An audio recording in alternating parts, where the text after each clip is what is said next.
হঠাৎ অস্থির হয়ে উঠেছে পুণ্যভূমি সিলেট। বেড়ে গেছে খুন, ধর্ষণ, মারামারি ও ঝগড়া বিবাদ। স্বজনের হাতে প্রাণ যাচ্ছে স্বজনের। এ অবস্থায় ধর্মীয় ও সামাজিক মূল্যবোধের অবক্ষয়কেই দায়ী করছেন সমাজ বিশ্লেষক ও ইসলামী বিশেষজ্ঞরা।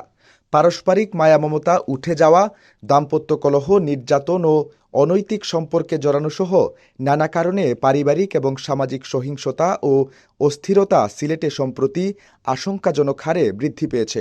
সর্বোপরি ধর্মীয় অনুশাসনের বালাই নেই সমাজে। এজন্যই সিলেটে এমন ঘটনা অহরহ ঘটছে। চলতি মাসের 5 দিনে সিলেট বিভাগে 4টি হত্যা, 3টি আত্মহত্যা, 2টি ধর্ষণের ঘটনা ঘটেছে। এছাড়া পানিতে তলিয়ে যাওয়ার 3 দিন পর উদ্ধার হয় আরও একজনের মরদেহ। গত 1 মার্চ ভোরে সিলেটের বিয়ানীবাজার উপজেলার মুরিয়া ইউনিয়নের সারপার বাজারে চোর সন্দেহে পাহারাদারদের মারধরে মোখলিস আলী নামের এক ব্যক্তির মৃত্যু হয়েছে। 2 মার্চ সকাল 7টায় মৌলভীবাজারের কমলগঞ্জ উপজেলার পতন উষার ইউনিয়নের টিলাগড় গ্রামের তালেব আলীর মেয়ে সুমা আক্তার গলায় ফাঁস দিয়ে আত্মহত্যা করেছেন। পরে পুলিশ এসে তার ঝুলন্ত লাশ উদ্ধার করে। একই দিন হবিগঞ্জ সদর উপজেলার পৈল ইউনিয়নের পাশ দিয়ে বয়ে যাওয়া করাঙ্গি নদী থেকে বস্তাবন্দি অবস্থায় এক ছাত্রদল নেতার মরদেহ উদ্ধার করা হয়।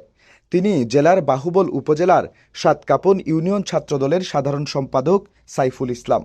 ওই দিনই হবিগঞ্জের চুনারুঘাটে বুদ্ধি প্রতিবন্ধী এক কিশোরীকে ধর্ষণের অভিযোগ ওঠে মোহাম্মদ আলাউদ্দিন নামে এক যুবকের বিরুদ্ধে। 3 মার্চ সকাল 9টায় সিলেটের দক্ষিণ সুরমায় কিনব্রিজের নিচের একটি বিজ্ঞাপনী সাইনবোর্ড থেকে ঝুলন্ত অবস্থায় সোহেল মিয়া নামের এক যুবকের লাশ উদ্ধার করে ফায়ার সার্ভিস ও পুলিশ। সবজি ব্যবসায়ী সোহেল তার পরনের শার্ট দিয়ে গলায় ফাঁস দিয়ে আত্মহত্যা করেছেন। একই দিন মৌলভীবাজারের জুড়িতে 15 বছর বয়সী কাজের মেয়েকে ধর্ষণের অভিযোগ ওঠে।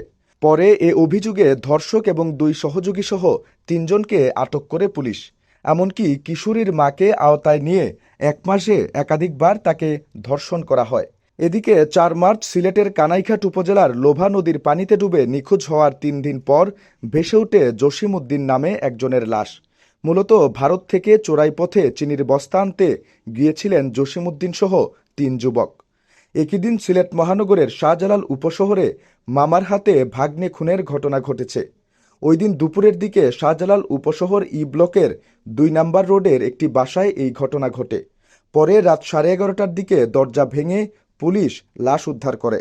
সর্বশেষ 5 মার্চ সিলেট আদালতে একটি মামলার হাজিরা দিতে আসার পথে অতর্কিত হামলার শিকার হয়ে খুন হয়েছেন বালাগঞ্জের এক যুবক।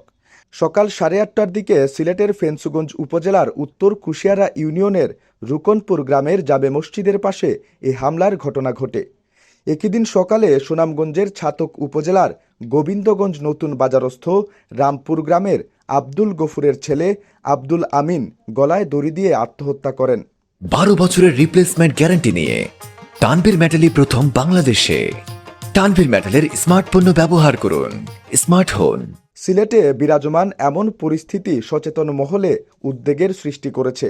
এ অবস্থায় আইনশৃঙ্খলা রক্ষাকারী বাহিনীকে কঠোর ভূমিকা নেওয়ার জোর দাবি জানিয়েছেন সচেতন সিলেটবাসী। ধর্মীয় মূল্যবোধ ও নীতি নৈতিকতা সমাজ থেকে উধাও হয়ে যাওয়া সিলেটে এমন ঘটনা ঘটছে, এমনটাই মন্তব্য ধর্মীয় নেতাদের। ধর্মীয় অনুশাসনকে উপেক্ষা করাই এসবের মূল কারণ। এ থেকে পরিত্রাণ পেতে হলে ধর্মীয় অনুশাসনে ব্যক্তিজীবন ও সামাজিক ব্যবস্থা গড়ে তোলার বিকল্প নেই বলে মনে করেন সংশ্লিষ্টরা।